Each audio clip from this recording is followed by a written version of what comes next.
Hello there, YouTube. It's Ro here. Thank you for visiting You Grow Ro. If this is your first time, I hope you'll consider subscribing at the end of this video. If you've been here before, thank you so much for coming back. I appreciate it. So today I'm going to be doing kind of a hodgepodge little video.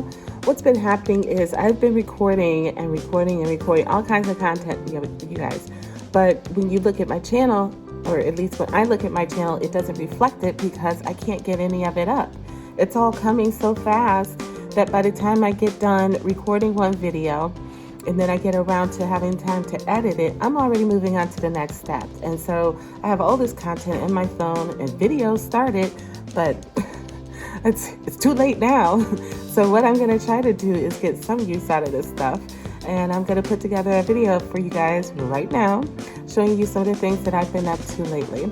So I hope you enjoy. Have any questions, leave them in the comments, and I'll be back.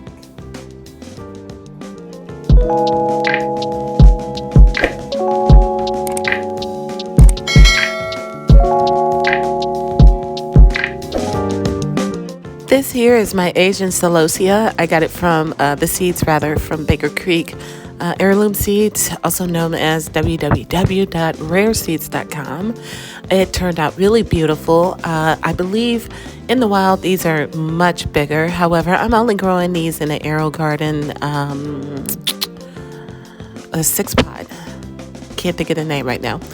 Anywho, so I was fully expecting this plant to maintain a smaller shape than it normally would if it was planted in a bigger pot or out in the ground.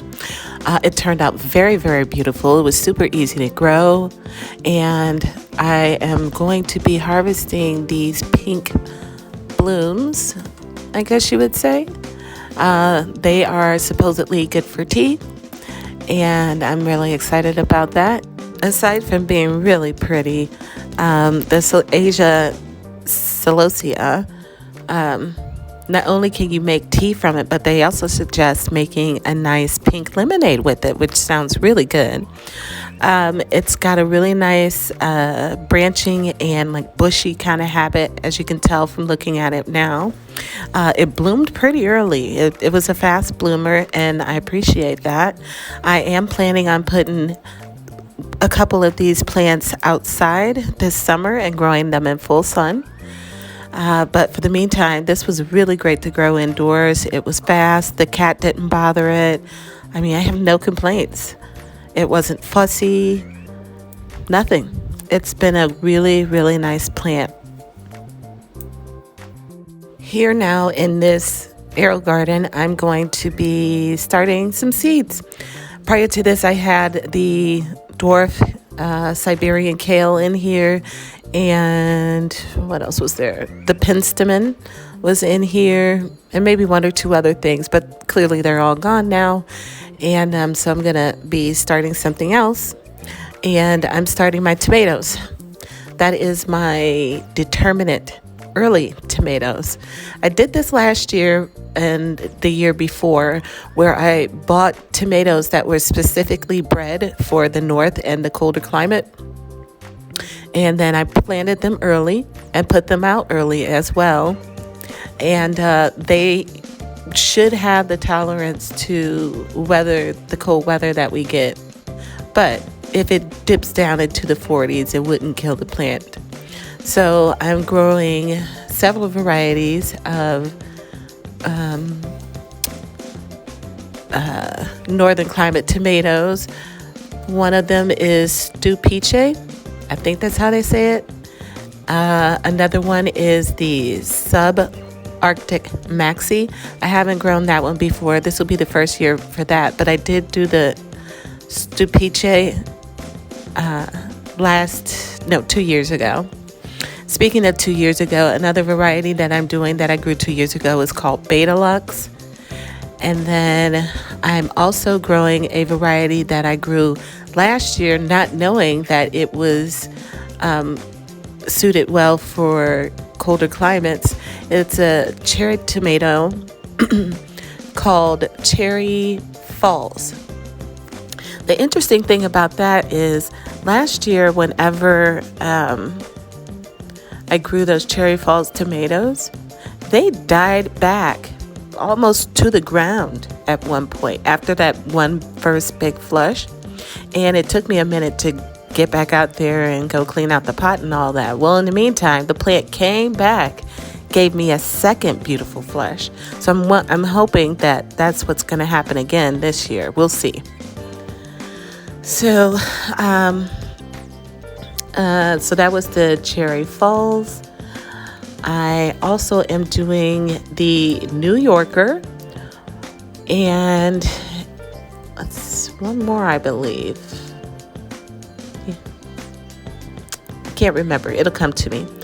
Also in this Aerogarden, I dropped some seeds for Aunt Molly's ground cherries. And this will be my first time growing those. I've never even tasted them before, let alone grown them. But I do hear wonderful things about them. So this year I'm finally getting around to giving them a try.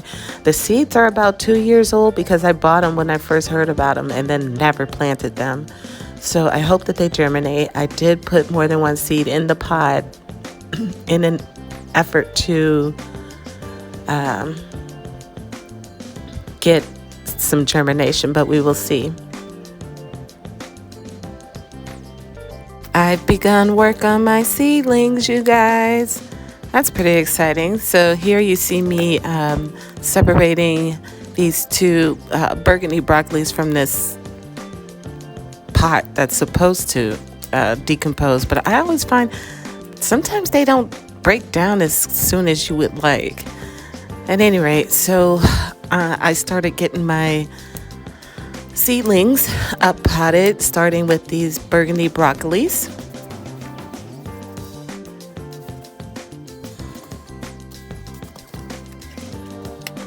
So first I separated the plants, and then now I'm using these styrofoam cups to up pot to, mostly because I don't like to up potting 2 and 3 and 4 times. Like, I don't know how y'all do it, but I can't be bothered that many times. I only want to do it once. So I'm using these large styrofoam cups that I got from the Dollar Tree. And for the medium, I'll be using some cocoa coir, some seed starting mix, and some of my homemade fertilizer from the Vitamix compost. And then I'll add my plant, followed by topping off the whole thing with some vermiculite, because with soil comes bugs. And this was pretty much the method that I used for all of my seedlings. Not all of them are ready to be up potted, but for the ones that were, as long as I had a container for it, I have mostly gotten that done so far. It is time for me to start a second wave of seedlings, but that's coming soon enough. For now, though, I'm pretty excited to be getting this far. If you haven't seen it, my last video speaks to this homemade fertilizer I have that I've made from using my Vitamix Food Cycler FC50. I tried it, was it last week or the week before? One or the other. I tried it, and I give you the results in that video. So go ahead and look for that. I'll put a link up in the iCards here.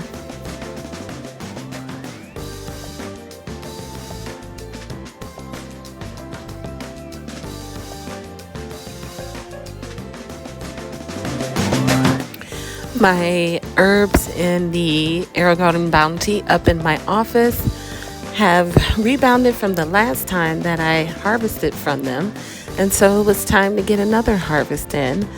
I'm using these herbs to make what I'm calling my office tea blend, and I'm having a lot of fun doing it. And then I'm keeping the Thai basil that you see here separate because I don't know, I don't tend to like it. It tastes like licorice to me. All right, y'all, that's it from me today. Thank you for giving me some of your time. I hope you enjoyed the video, and I will see you in the next one. Until then, happy growing.